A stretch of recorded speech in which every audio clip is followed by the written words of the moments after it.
And you've just heard Follow Your Bliss, the latest single from Flew the Arrow. And I'm delighted to be joined by Flew the Arrow himself, Lee McGilvray. Hello, Lee. Hi, Alistair. Great to be chatting with you. Oh, it's good to see you. So tell us about the new single. It's one of those songs I've had in the works for a few years. It's grown very close to me, close to some of my friends, and I've played it throughout festivals and played it live for a wee while. And really, I've got a whole album's worth of material I want to get round to, which, I'm sure I can chat about more in a sec. But, I just really wanted to get a song out there, and this one was kind of hanging on long enough. And I thought, it needs to be out there, and even just lyrically and conceptually, I was just hoping that it might be able to help people in a way. So I thought I'll just get out there as soon as I can. And I had the opportunity to get back out of the studio and record it with a little bit of money that I had put aside. So I just thought if there's any song that I can do now, it's this one. And I just, it's ended up just a nice landmark to sort of open up the year. I was going to say, it's a great song to open up the year because it's full of hope for the future.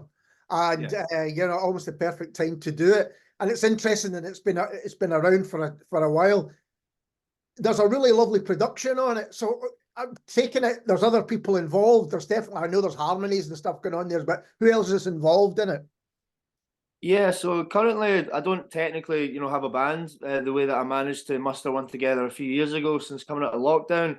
Right now, things are going to be a little bit fluid in that way. And maybe, I'm just seeing it as anytime I can go in the studio, I can ask some friends or musicians that I really like to join me, essentially. And the opportunity came up initially. It was Brookwood Recording Studio. A boy, Callum, was just saying he was doing cheap singles, which was affordable for me. And we ended up really good pals and really good working chemistry together. And he's got a bit of a background in like folk and traditional music, which has been great. So I didn't quite know how I was going to envision it production-wise. But it came out even bigger than I had it in my head.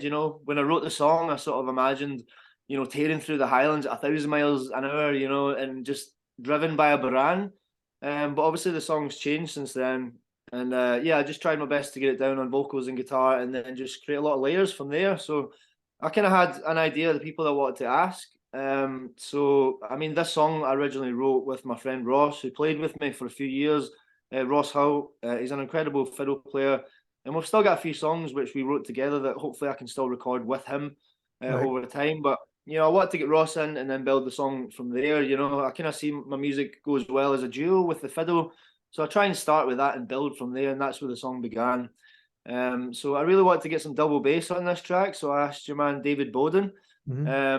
And it was serendipitous because one of the house concerts I just ran not long before I went into the studio, and I was kind of friendly with him, and he was playing with Robin Adams, whose house it was, and who was performing that night. And I just felt, if I'm going to get any double basses, why not ask David? So he very gracefully said yes. And he considers himself a bit of a chameleon in that aspect. He's happy to play with anyone as long as he loves the music. Yeah. So he came along and we essentially, because we didn't have anything like any pre-production or anything written before, it was just an essence of me trying to tell them all the little bits of melodies and bits that I hear in my head, and out with that, just go and create, and we'll just do takes and layers. So we went through a similar process with Tenzin Stephen on the flute. Tenzin's great. He plays also with a few people, including Robin Adams as well. He played in a band called Moonlands, who actually performed at one of my very first ever house concerts for the Gathering South back in the day. And Tenzin's great, and he's a multi-instrumentalist. So, we put Baran on it as well, but by the time that we'd actually added drums, it sounded quite messy. It was just clashing, But the drums were put down by Callum Edwards, the guy that was helping produce it. It was his studio. He's actually a drummer. He's a backup drummer for the Red Hot Chili Peppers, and amongst wedding bands and things. And he's a really tight drummer. And it was just great that rather than outsource a drummer, I was able to just get him straight in the seat and just record. And I didn't actually envision the song with drums up until that point, until he played it. So I ended up working that way. And a lot of what we'd done on the flute with Tenzin was sort of mimicking a lot of the lines that Ross had written on the fiddle. Whilst leaving a lot of space to go and float about. And another player, I really want to get some beautiful keys on it, and a great trad player is Joseph Peach. I first met Joseph also through running one of the Gathering South house concerts a while ago. He plays as a duo with Charlie Gray. Charlie Gray and Joseph Peach. And Joseph came in and just laid a few takes, and we just took the best of that and laid it out in a nice arrangement in the song. And then finally it was backing vocals. So one of my favourite songstresses in Scotland just happens to be one of my friends, Amy Bowman. She calls herself Mango Lassie. Yeah, we've had her on the show. Aye. So just her voice is incredible, her songwriting, everything, and I wanted just her to have a little bit of input on it. And so I sent the song to her, and she sent me back, the harmonies and things that I wasn't expecting, and that was really like one of the most exciting things the song for me, is because I hadn't envisioned it with backing vocals up to that point either. And yeah, just all the layers and everything just came together to create this kind of dreamy vision of hope and following your dreams and things that I was really trying to achieve with some of my favourite musicians who I'm thankful enough to call friends and acquaintances and that as well. So it all just came together a bit naturally. That's really interesting to hear, and it doesn't really surprise me, because knowing how much you've done in terms of putting on live gigs yourself and supporting other musicians, if you do it as well as you do, Lee, that these people are only too willing to come and play on your music as well, because you've got connections that you've rightly gathered just by supporting other people over the years. Yeah, that was the idea. I didn't know much about traditions or anything like that when I was younger, but through becoming a songwriter, I particularly found that I enjoyed playing in intimate spaces where people really listen, and you break down that fourth wall, I believe they call it, and you can really connect on another level. And I tried to organise events when I was younger, when I was 18 and stuff, and it just seems to tick a few boxes in my head. So it was just through trying to search for what I enjoyed as an artist. I felt like there needed to be more of a platform for that. And it's just something I started and I kept going, and yeah, it kind of feeds into the other, my connections with my own music feed into Gathering South, and it's nice to know that I'm providing some sort of platform or even just a space where people can connect that way and people can share music. And I'm humbled that people would be up for helping me in return in the long run, just for a wee favour here and there. If it feeds into my own music, then that's even better. That means a lot to me. So. Since you mentioned Gathering South, for those that don't know, tell us a bit about the history, because you've been putting these sessions on for a while. Yeah, it's about 5 years now. I've actually been trying to get round to do the 5th year anniversary concert. It's just been a bit of a mad couple of months. I think I started them, it was about September 2018. And essentially, like, my friend Chris Blackmore, who you know well, runs Holy Smokes Records, put on a house concert a long time ago in a wee flat he was staying in on Calder Street. And that was the first time I'd ever done anything like that, or that it even clicked with me that that was a thing. And it was such an experience that I went back to my old flat in Daisy Street and was ranting and raving that my own flatmates were up for doing one there. So essentially, just, I didn't expect to start a series of events or anything. I just wanted to do a few and see how it went. And the one I mentioned was Stephen playing in the Moonlands. Sorry, Tenzin Stephen, the flute player. Originally his old band, the Moonlands. Yeah, they ended up playing because they were friends of friends at the time, and it was just a wee 1-bedroom flat, and we had maybe about 50 people crammed in, to the point where there was like people outside the street just watching through the window, because it was a ground floor flat and they were just having a smoke anyway. And obviously I got a kick out of it and realised, the magic that can be created. And yeah, I just kind of went on and I decided to give myself a name and therefore create some socials pages, and there you go. And yeah, for the past 5 years I've been running sort of independent, intimate events, primarily for folk and traditional music. And it's grown very close to me. It's a major element to my life now and my life vision. And yeah, I mentioned traditions, and that's just because as I became more of a musician and more engrossed in my own country and Scottish history and things like that, so I realised it was a bit of a tradition, just sharing songs in homes between friends and family, and I realised that's it's quite significant and quite important, and especially in the gig world these days, things can be a little bit disconnected, so it just feels right. It feels right, and trying to contribute in that manner means a lot to me.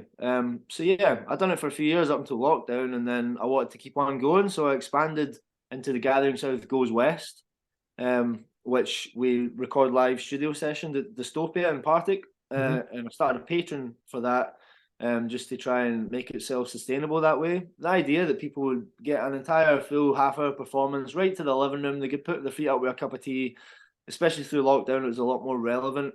And that's something I try to keep going. It's just been backed up the last 6 months, but I want to keep that going. It's just kind of funding dependent at the moment and things. But I've got another session that I'm going to release soon. I released Adam Beattie, who joined us a few months ago. I released one last month, and I've got one coming out for Evie Waddle there. So it's something I want to keep going because it's been a nice way to contribute to touring acts and local acts, like being able to offer them a full like professional live studio session, you know. Yeah. But then, yeah, early last year I started running live concerts, and I figured I'd try and take any money made from that to put into the studio sessions because I'm not making enough off the Patreon. And then the live sessions has become sort of a major element, the driving force of Gathering South at the moment. I'm still wanting to do house concerts intermittently, maybe 2 or 3 a year, but maybe not the one a month that I was doing for the first 2 or 3 years before, because it was very intense. It was like every month, and I was only managing to keep finding new homes to do them in because I was running them and people were volunteering. So yeah, I've got a few places in mind and house concerts I want to run this year, so I still want to keep that going. But I thought I would try and bring the live element, or the intimate element actually, to the live sort of space in a venue, which is when I started Gathering South Presents last year. And they've been going well. You know, I've got an armada of pillows and blankets that I've collected for all my house concerts over the years, and essentially bring all that down, all the cozy stuff, the salt lamps and the candles and everything, and make it a bit of a tiered audience, tables and chairs at the back, because fortunately there's an older crowd that comes as well, and you know they come early, so they snap up all the seats, which is always great. And then we've got loads of nice cozy floor space in the bottom, and yeah, I just started these yet again just to host like local acts. But the last few months I've been hosting some touring acts from all around the UK. And yeah, off the back of winning the Trad Award just last month, which I'm still trying to process. It's all a bit surreal, you know. I'm just doing something out of passion and drive, and because I have a vision, you don't expect, you know, many things like that to come of it. I think I've only ever came second in a swimming contest, so you know, just going from like my passion as an artist to just wanting to run events to not even actually intentionally trying to get to this point, just going forward. You know, I just never expected things like that to happen. So I'm very chuffed. The Trad Awards thing has happened. Technically being the best folk club in Scotland for the time being. And essentially that's brought in a lot of new acts as well. I managed to book up the next 4 months of Gathering South Presents. I usually just take it 1 month at a time. And even last year I was thinking, oh, maybe doing one a month is a bit scary, so I was doing them every 6 weeks. But now they've actually landed on one a month throughout this entire year, hopefully. But I've booked up until June time with some very exciting touring acts and local acts. Yeah, that I'm a big fan of, and just ecstatic to be able to host on a show, you know. So where can people listening find out about Gathering South sessions? Is the best place for them to do that? Yeah, well, I mean, Instagram is probably my main spot. I always post on Facebook as well. Just get very little traction on Facebook these days, but you know, everything's up on Instagram and YouTube. Actually, like throughout running these house concerts initially, the house concerts, there would always be homemade food and BYOB, and I'd pay the acts like just split any takings just between the acts and the food. Essentially, I would never ever take a profit. But what I could give to the actors would always record the session and do one live music video of a song of their choice from the performance. And that's something, another small way that I feel like I can contribute. And it's a great tool for, you know, promoting future events, having the videos from your last gig to promote the next one, and just to give to the act and get it out there. So I've got a massive archive and catalogue of videos from almost every gig I've ever done for the Gathering South on YouTube there, and it's all in playlists. And it should be there on my Facebook page as well. So you can keep in touch with me on Instagram, and I do have a mailing list there. You can check out my link tree, just linktree.com/Gathering South. Essentially, there should be a mailing list link up there, and that's been one of the best tools for me to keep in touch with people actually. And a lot of people still coming to my shows just purely through the mailing list, which is great. And you mentioned earlier on about the possibility of getting enough songs for an album. Is that something that you're aiming to do for this year, or is it just, do you have a time for it yet? Yeah, I mean, this is the dream, really. I feel like I would like to just do a song at a time and focus on that and just do little bouts of money, one song at a time, and then release it as an album. And that's what I've been thinking the past while. But I've got more than an album's worth and songs that I feel just as much as Follow Your Bliss like need to get out into the world. But yeah, it's difficult because in this world I feel like everything's down to like singles and streaming now, and like people's attention spans are different, so more bite-sized chunks. But in the same vein, I feel like as a folk artist, like I haven't really made a statement until you've put out an album. You Yeah, know, like yeah, it's harder to get people to listen unless you've got that album. You know, it kind of gives you an extra level of credibility to a degree. You know. And I guess a lot of these songs can come together as a collection, and it'd be nice for them to be cohesive as an album. Because you know, every time I go into the studio, it's a little bit different, and I don't know my production direction yet, and I just go with the flow at the time and who I'm working with, and it's nice that different production can sound different. But yeah, I've definitely got an album's worth, and that is the vision. I feel like I want to make a statement finally by getting the first album out there and bringing that to life, but it needs funding, you know. I don't have, you know, like tens of thousands of pounds to do it myself. The idea was to do Creative Scotland funding, but obviously things got a little bit tighter with their funding yeah. over the last few months. And I do have a person and well, a producer who I usually work with who's up for helping me with it. I've just been meaning to get round to that, and yeah, so I'm still trying to figure out, you know, is it worth going for the whole lot of funding and doing it that way, or doing it one song at a time? Yeah. Who knows? But either way, I still need some degree of money because, you know, as I say, like it's nice to ask my friends in to help me and that people do this, but I also want to be able to get people in to record and gig with me, and for me to be able to offer them like a good fee. So I'm at the point now where, you know, I feel like I want to give to these people that are up for helping me, even if it is just through good nature or what. So yeah, the plan is to do an album. I'm just trying to figure things out. Fortunately, Gathering South is planned for the next 4 months ahead. I want to do a house concert anniversary, and yeah, it just gives me a bit more time to focus on what I want to do with Gathering South, because kind of drawn back on like gigging just for the time being, just because I want to get all these songs out there. I'll definitely be doing a few festivals in the summer because I usually always do. The past 7 years I've done around the festivals, but I also want to get further north, further south, and expand more and do more folk festivals. And it would be nicer to be able to bring an album with me and maybe have it on an LP and have some more merch and things like that. So emotionally, I'm like, I would have been there years ago, really, you know, like I've been holding my breath for so long, just want to get to this point. But you know, the songs are there, and I guess been waiting for things to fall into place. But there's different elements in my life, like Gathering South and running venues and working for festivals in the past, that have taken precedent. But I never want them to ever take away from me remembering that I'm an artist as well, and this Yeah. is like my life vision, my life path, and nothing else makes sense if I'm not doing my own music at the same time. Mhm. And from a purely selfish point of view, I would love to hear an album of your stuff in one place. It would be great. And I'm just thinking while we're speaking, folk. It seems to me that, I mean, there's folk labels that concentrate on things. It does seem that perhaps it's a genre of music, folk and traditional, that still lends itself to people buying albums and things like that. Maybe, you know, where more pop or dance or anything, it is single by single, it's a different way of listening. I still think there's an audience out there that want to sit down and listen to a collection of songs. Absolutely, you know, even I'm only 31 now, and I was still listening to albums through my early 20s and all these things. It's just in the last few years things have become more intensified and Yeah. with attention spans and stuff. So, you know, I'm still in that. I think most folk artists really, you know, it's like, you know, you want to hear a collection of music. We're not just putting it out there to work with the algorithms. You Yeah. want a collection of music together to make a statement and a landmark for yourself as well. So I think it's important as well. Doesn't matter how the world or the algorithm is going to change. It's still important to do full length albums for as long as that's how you envision the songs coming together.